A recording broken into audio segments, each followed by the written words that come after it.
আজকে রাত পার হলেই কিন্তু হচ্ছে মহলা, তার মানে কিন্তু দুর্গাপুজো ফাইনালি শুরু হয়ে যাচ্ছে। আমাদের দুর্গাপুরের সব থেকে ফেমাস যে দুর্গাপুজো মণ্ডপে যেটা হয় ওটা কিন্তু হচ্ছে মারকুনি। তো ওই জন্য আজকে এখন কিন্তু চলে আসছে মারকুনি একদম গ্রাউন্ডে। মারকুনিতে লাস্ট স্টেজ মানে শেষ মুহূর্তের প্রস্তুতি কি চলছে ওটা কিন্তু টোটালি তোমাদেরকে দেখাবো। সবার ফার্স্টে এখানে এন্ট্রি গেটটা কিন্তু জাস্ট কিন্তু এখনো প্লাই দিয়ে পুরো রেডি করা হয়েছে। এর উপরে কিন্তু ডেকোরেশনের কাজ আপাতত কিন্তু এখনো দেখতে পাচ্ছি না। এন্ট্রি করে যেমন দেখছি অনেক কিন্তু ওয়ার্কার্সরা এখানে কিন্তু কাজ করতে দেখতে পেয়ে যাবে। এন্ট্রি গেটটা বাদ দিয়ে কিন্তু ভিতরে যেমন প্যান্ডেলটা যে মেন ওটা কিন্তু এখন পুরো জোরফোরে কিন্তু কাজ চলছে। যেমন দেখছি অনেক কিন্তু লোক আছে। তাছাড়া এইটা হচ্ছে পুরো মেন ইন্দোনেশিয়ার পুরো মিউজিয়ামটা, যেটা কিন্তু এই বছর হয়েছে।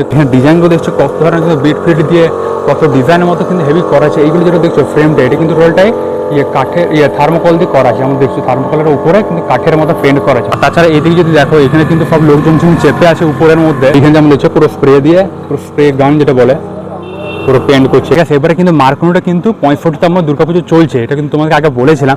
যেমন বুঝতেই পারছো 65 বছর মানে ওদিক করে বলতে গেলে 1960 নাগাদ তো হবে। এদিক হচ্ছে পুরো মেন একদম পুরো ইন্টেরিয়র। যেমন দেখো সামনে দেখতে যাবে এখানে যেমন দেখছো পুরো বাটি চামচ, তারপরে যে ধূপদানি হয় ধূপদানি ওইগুলো, তারপরে এখানে হচ্ছে পুরো স্টিলের চামচ বাটি, তারপর থালা, ম্যাগি খায় না ম্যাগির কাঁটা চামচ ওইগুলোতে কিন্তু করা আছে টোলটায়। এগুলোতে যতটা মনে হয় হাতেই বসিয়েছে যতগুলো দেখছো।